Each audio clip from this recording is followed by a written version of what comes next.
Hello anime lovers, स्वागत है आपका अनल के मैन चैनल पर। और आज हम देखेंगे जुजुत्सु काइसन के नए सीजन 3 के एपिसोड नंबर 2 को। अब तक हमने देखा कि यूटा यूजी के सीने में तलवार घुसा के उसे मार देता है और यूजी के अंदर बैठे सुकुना को भी हम देखते हैं। वहीं दूसरी तरफ नाओया अपनी सुपर स्पीड से चोजो की धुलाई कर रहा था। चोजो को उसकी टेक्निक समझ नहीं आ रही थी। नोया कहता है कि तुम कितने आइडियल हो, आखिर तुम हो क्या।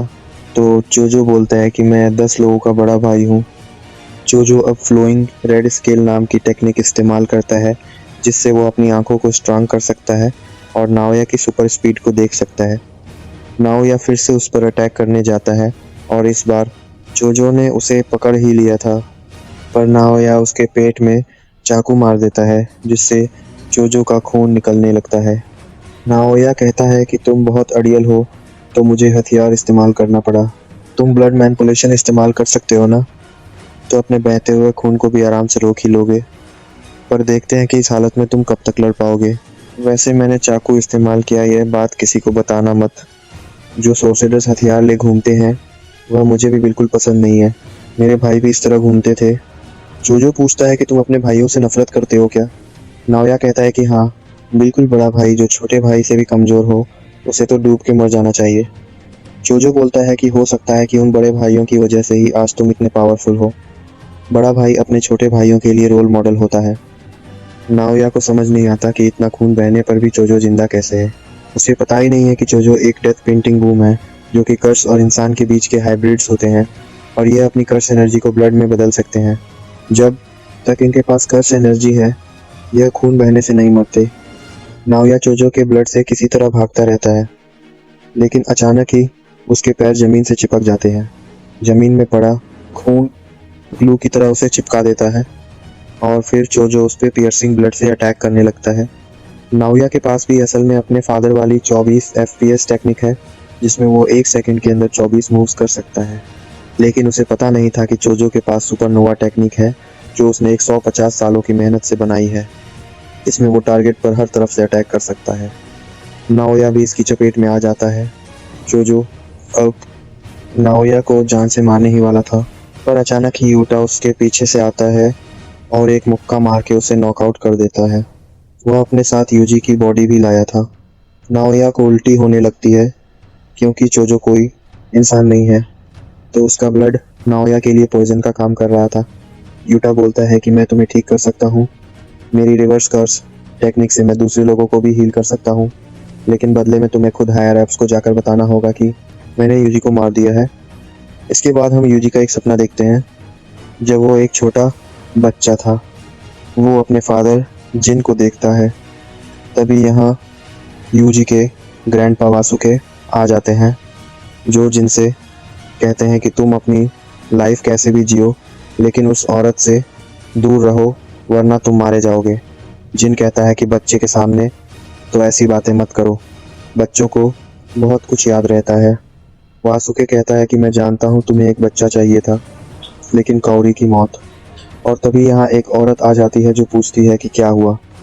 ससुर जी, ये असल में यूजी की माँ काओरी है, और इसके माथे पर भी हम वैसे ही निशान देख सकते हैं जैसे नकली गेटों के माथे पर है।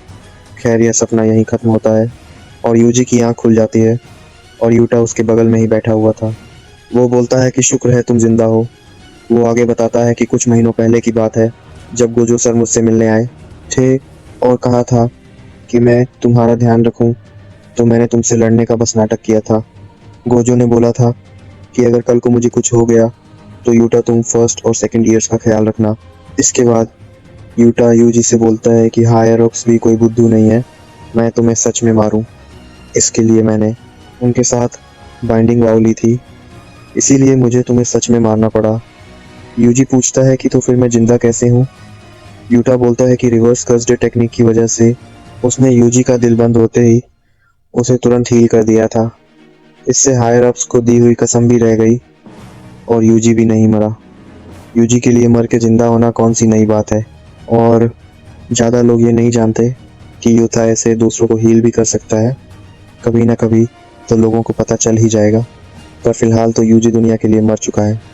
यूजी पूछता है कि तुमने मेरे लिए इतना सब क्यों किया। तो यूटा कहता है कि जिन लोगों की मैं परवाह करता हूँ वह तुम्हारी परवाह करते हैं। तभी मेगुमी यहाँ आ जाता है और यूजी से कहता है कि हम जुजुत्सु हाई वापस जा रहे हैं, हम तुम्हें छुपा के अंदर ले जा सकते हैं। यूजी बोलता है कि मैं नहीं जा सकता क्योंकि शिबुया कांड में इतने सारे लोग मेरी वजह से मारे गए। मेगुमी बोलता है कि उसमें तुम्हारी कोई गलती नहीं थी, तुम हार नहीं मान सकते। हम कोई हीरो नहीं हैं, हम जुजुत्सु सोसेर्स हैं। हमें कोई नहीं समझ सकता, हमें लोगों की मदद करते रहना होगा, यह साबित करने के लिए कि हमारा भी वजूद है। यूजी मन में सोचता है कि मैं तुम्हारे साथ नहीं रह सकता क्योंकि फिर तुम पर भी खतरा आ जाएगा। मेगुमी अब बोलता है कि मुझे तुम्हारी मदद चाहिए। नकली गेटो यानी केंजाकू ने एक किलिंग गेम शुरू कर दिया है जिसमें जुजुत्सु सोसेर्स एक दूसरे को मार सकते हैं और इसका नाम है कलिंग गेम। और मेगुमी की बहन सुमकी को भी जबरन इस गेम का हिस्सा बना दिया गया है, इसीलिए मुझे तुम्हारी मदद चाहिए। इसके बाद हमें कलिंग गेम के कुछ रूल बताए जाते हैं, जैसे सभी खिलाड़ियों को 19 दिन के अंदर इसमें एंटर करना है। अगर कोई रूल तोड़ता है तो उसकी कर्स टेक्निक को रिमूव कर दिया जाएगा जिससे खिलाड़ी की मौत हो जाएगी। पार्टिसिपेट करने के लिए इन्हें कॉलोनी में आना है, कोई किसी को मारेगा तो उसे पॉइंट्स मिलेंगे। और भी रूल्स हैं जिन पे हम आगे बात करेंगे। यूजी अब यूटा से कहता है कि सुकुना मेगुमी के लिए कुछ तो प्लानिंग कर रहा है। शिबुया में मुझे सुकुना की कई सारी फिंगर्स खिला दी गई थी जिससे सुकुना ने मेरी बॉडी पर कंट्रोल ले लिया था। अब मेरे अंदर सुकुना की 15 फिंगर्स हैं। मुझे यकीन है कि अब सुकुना मेरी बॉडी पर कंट्रोल नहीं ले पाएगा, लेकिन अगर मैं कभी सुकुना बन जाऊं तो तुरंत ही मुझे मार देना। यूटा कहता है कि ठीक है। यूजी अब मेगुमी से पूछता है कि अब हमें क्या करना है। मेगुमी बोलता है कि फिर से आजाद कैसे कर सकते हैं और केंजाकू आखिर क्या प्लान कर रहा है। इन सवालों के जवाब मास्टर टेंगे ही दे सकते हैं।